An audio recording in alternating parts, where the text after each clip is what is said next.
खरीप हंगामाची तयारी सुरू झाली की आपल्या सगळ्यांच्या मनात एकच प्रश्न येतो की यावर्षी पाऊस कसा असणार? आभाळ मनासारखं बरसेल की नाही? आपल्या कष्टाला निसर्गाची साथ मिळेल का? तर चला, आज आपण याच सगळ्या प्रश्नांची उत्तरं शोधणार आहोत, परंपरेच्या नजरेतून आणि विज्ञानाच्या आधारावर सुद्धा.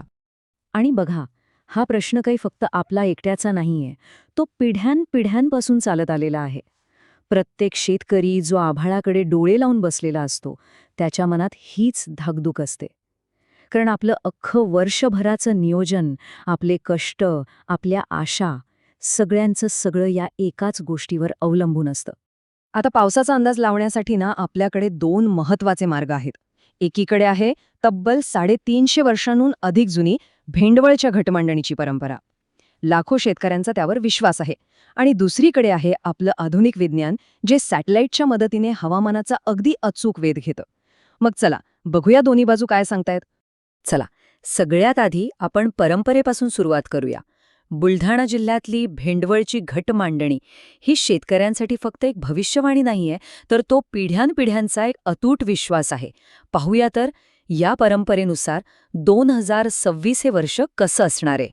तर भेंडवळच्या भाकितानुसार 2026 मध्ये पाऊस संमिश्र स्वरूपाचा राहील. म्हणजे जून महिन्यात पाऊस कमी असेल, ज्यामुळे पेरण्यांना उशीर होऊ शकतो. जुलैमध्ये पाऊस साधारण राहील, पण ऑगस्ट आणि सप्टेंबर महिन्यात जोरदार पावसाचा अंदाज वर्तवला गेलाय. इतकंच नाही, तर काही ठिकाणी अतिवृष्टीचा धोकाही सांगितलाय. आणि हो, सोबतच पिकांवर रोगराईचं सावट राहील असाही एक इशारा देण्यात आलाय. ठीक आहे, हे झालं परंपरेचं भाकीत.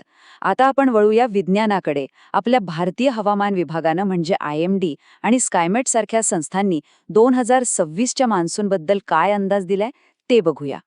आता जरा विज्ञानाचे आकडे बघूया. हवामान विभागाच्या मते यावर्षी सरासरीच्या 92%, तर स्कायमेटच्या अंदाजानुसार 94% पाऊस अपेक्षित आहे. आता याचा सोपा अर्थ काय? तर यावर्षी पाऊस सरासरीपेक्षा कमी, म्हणजे बिलो नॉर्मल राहण्याची शक्यता आहे. म्हणजे गेल्या 50 वर्षांची जी सरासरी आहे, त्यापेक्षा यंदा पाऊस कमी पडणार. इथे बघा, या चार्टमुळे चित्र आणखी स्पष्ट होतंय. सरासरीपेक्षा कमी पावसाची शक्यता सगळ्यात जास्त, म्हणजे 40% आहे. आणि दुष्काळाची शक्यता सुद्धा 30% वर्तवण्यात आली आहे. सामान्य पावसाची शक्यता फक्त 20% आहे. याचा सरळ अर्थ आहे की आपल्याला कमी पावसाच्या शक्यतेची तयारी ठेवणं खूप गरजेचं आहे. आता आपल्या मनात सगळ्यात मोठा प्रश्न येतो की ठीक आहे, पाऊस कमी पडेल, पण का? यावर्षीच असं का होणार? याच्यामागे नेमकं काय शास्त्रीय कारण आहे? चला, ते एकदम सोप्या भाषेत समजून घेऊया. याचं मुख्य कारण आहे समुद्रात होणारा एक मोठा बदल, ज्याला वैज्ञानिक भाषेत एल निनो असं म्हणतात. याच एल निनोमुळे यंदाच्या पावसावर मोठा परिणाम होण्याची दाट शक्यता वर्तवली जात आहे. एल निनो म्हणजे नेमकं काय असतं? तर बघा, पॅसिफिक नावाचा जो महासागर आहे, तिथलं पाणी जेव्हा सरासरीपेक्षा जास्त गरम होतं, तेव्हा त्याचा थेट परिणाम भारताकडे येणाऱ्या मान्सूनच्या वाऱ्यांवर होतो. ते वारे कमजोर पडतात आणि त्यामुळे आपल्याकडचा पाऊस कमी होतो. अगदी सोपं गणित आहे. आणि याच्या अगदी उलट असतं ला निना. जेव्हा तोच पॅसिफिक महासागर थंड असतो, तेव्हा आपल्याकडे एकदम जोरदार पाऊस पडतो. गेल्या काही वर्षांमध्ये आपण ला निनामुळे चांगला पाऊस अनुभवलाय. पण 2026 हे वर्ष एल निनोचं असण्याची शक्यता जास्त आहे आणि म्हणूनच पावसाची चिंता वाढली आहे. पण थांबा, यात एक आशेचा किरण सुद्धा आहे. तो म्हणजे पॉझिटिव्ह इंडियन ओशन डायपोल किंवा IOD. आता याचा अर्थ काय? तर आपल्या जवळचा अरबी समुद्र तापतो आणि बंगालचा उपसागर थंड राहतो. यामुळे ढग आपल्याकडे खेचले जातात.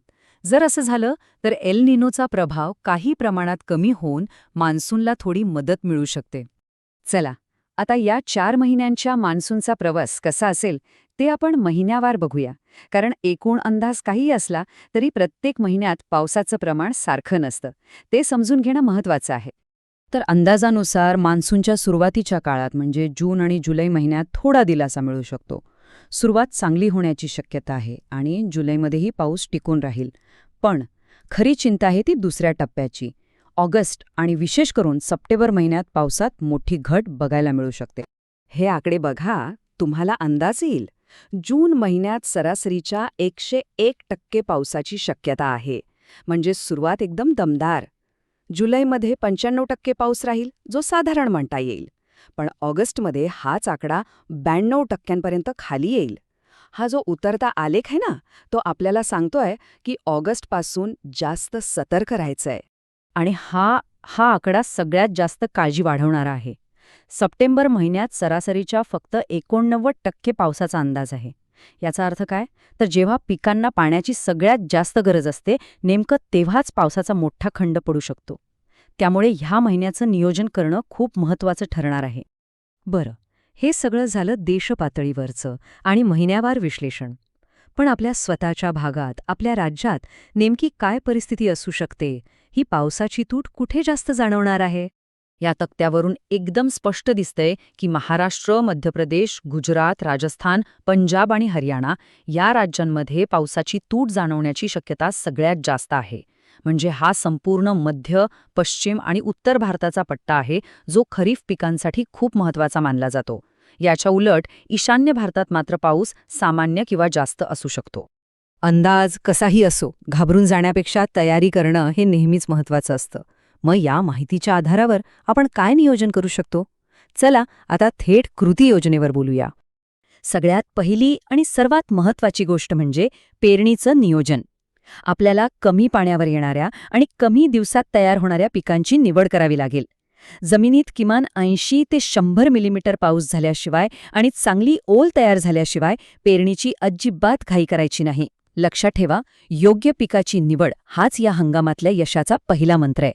दुसरा अत्यंत महत्त्वाचा मुद्दा आहे पाणी व्यवस्थापन. सुरुवातीच्या काळात जो काही पाऊस पडेल तो जास्तीत जास्त साठवून ठेवणं खूप गरजेचं आहे. पाणी अडवा, पाणी जिरवा हे सूत्र आपल्याला वापरावंच लागेल. शेततळी भरून घेणं, बांधबंदिस्ती करणं आणि जिथे शक्य आहे तिथे ठिबक किंवा तुषार सिंचनाचा वापर करणं प्रचंड फायद्याचं ठरेल. आणि तिसरं म्हणजे धोका व्यवस्थापन. प्रधानमंत्री पीक विमा योजनेत नक्की सहभागी व्हा. एकाच पिकावर अवलंबून राहण्याऐवजी आंतरपीक पद्धतीचा वापर करा. आणि सर्वात महत्त्वाचं म्हणजे हवामान खात्याकडून ज्या काही सूचना येतील त्याकडे सतत लक्ष ठेवा. एक गोष्ट आपण सगळ्यांनी लक्षात ठेवली पाहिजे, हवामानाचा अंदाज आपल्याला घाबरवण्यासाठी नसतो.